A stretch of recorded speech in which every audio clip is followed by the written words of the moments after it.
యిర్మీయా గ్రంథం 25వ అధ్యాయం. యోషీయా కుమారుడును యూదా రాజునైన యెహోయాకీము 4వ సంవత్సరమున, అనగా బబులోను రాజైన నెబుకద్నెజరు మొదటి సంవత్సరమున, యూదా ప్రజలందరిని గూర్చి యిర్మీయాకు ప్రత్యక్షమైన వాక్కు. ప్రవక్త అయిన యిర్మీయా యూదా ప్రజలందరితోనూ యెరూషలేము నివాసులందరితోనూ ఈ వాక్కును ప్రకటించెను. ఆమోను కుమారుడును యూదా రాజునైన యోషీయా 13వ సంవత్సరము మొదలుకొని నేటి వరకు ఈ 23 సంవత్సరములు యెహోవా వాక్కు నాకు ప్రత్యక్షమగుచూ వచ్చెను. నేను పెందలకడ లేచి మీకు ఆ మాటలు ప్రకటించుచూ వచ్చినను మీరు వినకపోతిరి. మీ చేతి పనుల వలన నాకు కోపము పుట్టించకుండునట్లు, నేను మీకు ఏ బాధయో కలగజేయకుండునట్లు అన్య దేవతలను అనుసరించుటయు, వాటిని పూజించుటయు, వాటికి నమస్కారము చేయుటయు మాని, మీరందరూ మీ చెడ్డ మార్గమును, మీ దుష్టక్రియలను విడిచిపెట్టి తిరిగిన ఎడల, యెహోవా మీకును మీ పితరులకును నిత్య నివాసముగా దయచేసిన దేశములో మీరు నివసింతురని చెప్పుటకై యెహోవా పెందలకడ లేచి ప్రవక్తలైన తన సేవకులనందరినీ మీ యొద్దకు పంపుచూ వచ్చినను మీరు వినకపోతిరి. వినుటకు మీరు చెవి ఒగ్గకుంటిరి. అయితే మీకు బాధ కలుగుటకై మీ చేతుల పనుల వలన నాకు కోపము పుట్టించి మీరు నా మాట అంగీకరింపకపోతిరని యెహోవా సెలవిచ్చుచున్నాడు. సైన్యములకు అధిపతియగు యెహోవా ఎలాగు సెలవిచ్చుచున్నాడు, మీరు నా మాటలను అంగీకరింపక పోతిరి గనుక నేను ఉత్తర దేశములోనున్న సర్వజనములను నా సేవకుడైన నెబుకద్నెజరును బబులోను రాజు పిలువనంపించుచున్నాను. ఈ దేశము మీదకిని దీని నివాసుల మీదకిని చుట్టూనున్న ఈ ప్రజలందరి మీదకిని వారిని రప్పించుచున్నాను. ఈ జనులను శాపగ్రస్తులను గాను, విస్మయాస్పదముగాను, అపహాస్యాస్పదముగాను, ఎప్పటికినీ పాడుగాను ఉండజేసెదను. సంతోషానందమును, ఉల్లాస శబ్దమును, పెండ్లి కుమారుని స్వరమును, పెండ్లి కుమార్తె స్వరమును, తిరగటి రాళ్ల ధ్వనిని, దీపకాంతిని వారిలో ఉండకుండా చేసెదను. ఈ దేశమంతయు పాడుగాను నిర్జనముగాను ఉండును. ఈ జనులు 70 సంవత్సరములు బబులోను రాజునకు దాసులుగా ఉందురు. యెహోవా వాక్కు ఇదే. 70 సంవత్సరములు గడిచిన తరువాత వారి దోషమును బట్టి నేను బబులోను రాజును, ఆ జనులను కల్దీయుల దేశమును శిక్షింతును. ఆ దేశము ఎప్పుడు పాడుగా నుండునట్లు నియమింతును. నేను ఆ దేశమును గూర్చి సెలవిచ్చిన మాటలన్నీయు యిర్మీయా ఈ జనములన్నిటిని గూర్చి ప్రకటింపగా, ఈ గ్రంథములో వ్రాయబడినదంతయు ఆ దేశము మీదికి రప్పించెదను. ఏలయనగా నేను వారి క్రియలను బట్టియు, వారి చేతి కార్యములను బట్టియు వారికి ప్రతీకారము చేయునట్లు అనేక జనములును మహారాజులును వారి చేత సేవ చేయించుకొందురు. ఇశ్రాయేలు దేవుడైన యెహోవా నాకిలాగు సెలవిచ్చుచున్నాడు, నీవు ఈ క్రోధపు మద్య పాత్రను నా చేతిలో నుండి తీసుకుని నేను నిన్ను పంపుచున్న జనములన్నిటికీ దాన్ని త్రాగింపుము. వారు దాన్ని త్రాగి స్రొక్కి సోలుచు నేను వారి మీదికి పంపుచున్న ఖడ్గమును బట్టి వెర్రివాండ్రగుదురు. అంతటా యెహోవా చేతిలో నుండి నేను ఆ పాత్రను తీసుకొని యెహోవా నన్ను పంపిన జనములన్నిటికీ దాన్ని త్రాగనిచ్చితిని. నేటి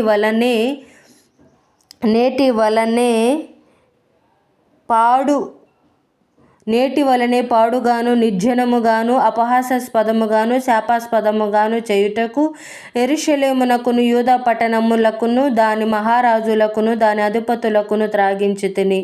మరియు ఐగుప్తు రాజైన ఫరోయును అతని దాసులును అతని ప్రధానులును అతని జనులందరును సమస్తమైన మిశ్రిత జనులును ఊజు దేశపు రాజులందరును ఫిలిష్తీయుల దేశపు రాజులందరును అస్కలోనును గాజాయును ఎక్రోనును అష్డోదు శేషపు వారును ఎదోమీయులును మోయాబీయులును అమ్మోనీయులును తూరు రాజులందరును సీదోను రాజులందరును సముద్రమునకు ఆవలి ద్వీపపు రాజులును దదానీయులును తేమానీయులును రుజీయులును గడ్డపు ప్రక్కలను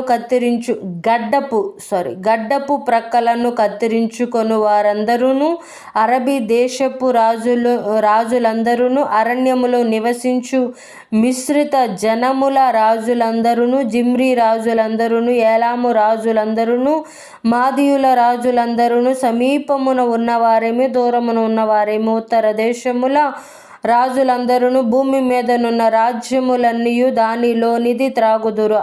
షేషాకు రాజు వారి తరువాత త్రాగును. నీవు వారితో ఇలాగు చెప్పము, ఇశ్రాయేలు దేవుడును సైన్యములకు అధిపతియునైన యెహోవా ఇలాగు సెలవిచ్చుచున్నాడు, నేను మీ మీదికి పంపబోవు యుద్ధము చేత త్రాగి మత్తిల్లి కక్కుకొను వారి వలనే యుండి మీరు మరలా లేవకుండా పడుదురు. మేము త్రాగమని వారు నీ చేతుల నుండి ఆ పాత్రను తీసుకొన నొల్లని ఎడల నీవు వారితో ఇట్లనుము, మీరు అవశ్యముగా దానిని త్రాగవలెనని సైన్యములకు అధిపతియగు యెహోవా సెలవిచ్చుచున్నాడు. నా పేరు పెట్టబడిన పట్టణమునకు నేను కీడు చేయ మొదలు పెట్టగా మీకు శిక్ష లేకుండా పోవునా? మీరు శిక్షింపబడకపోరు. భూలోక నివాసులందరి మీదకి నేను ఖడ్గమును రప్పించుచున్నాను. ఇదే సైన్యములకు అధిపతియగు యెహోవా వాక్కు. కాబట్టి నీవు ఈ మాటలన్నిటినీ వారికి ప్రకటించి ఇలాగు చెప్పవలెను, ఉన్నత స్థలములలో నుండి యెహోవా గర్జించుచున్నాడు. తన పరిశుద్ధాలయములో నుండి ఆయన స్వరమును వినిపించుచున్నాడు. తన మంద మేయు స్థలమునకు విరోధముగా గర్జించుచున్నాడు. ద్రాక్ష గానుగను త్రొక్కు వారి వలె అరచుచు ఆయన భూలోక నివాసులందరికీ విరోధముగా ఆర్భటించుచున్నాడు. భూమ్యాంతము వరకు సందడి వినబడును. యెహోవా జనములలో వ్యాజ్యమాడుచున్నాడు. శరీరులందరితో ఆయన వ్యాజ్యమాడుచున్నాడు. ఆయన దుష్టులను ఖడ్గమునకు అప్పగించుచున్నాడు. ఇదే యెహోవా వాక్కు. సైన్యములకు అధిపతియగు యెహోవా ఇలాగు సెలవిచ్చుచున్నాడు, జనము నుండి జనమును కీడుకు వ్యాపించుచున్నది. జనము నుండి జనమునకు కీడు వ్యాపించుచున్నది. భూదిగాంతముల నుండి గొప్ప తుఫాను బయలు వెలుచున్నది.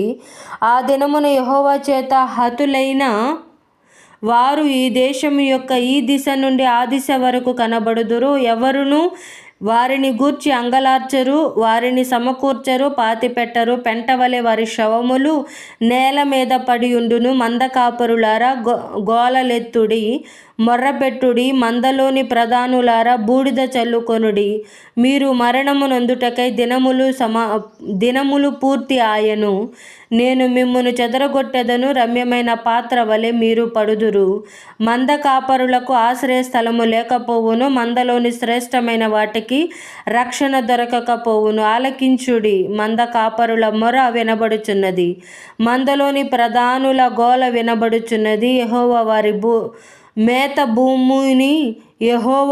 మేత భూమిని పాడు చేసియున్నాడు. నెమ్మది గల మేత స్థలములు యెహోవా కోపాగ్ని చేత పాడాయను. క్రూరమైన ఖడ్గము చేతను ఆయన కోపాగ్ని చేతను వారి దేశము పాడుగాను. సింహము తన మరుగును విడిచినట్లు ఆయన తన మరుగును విడిచెను.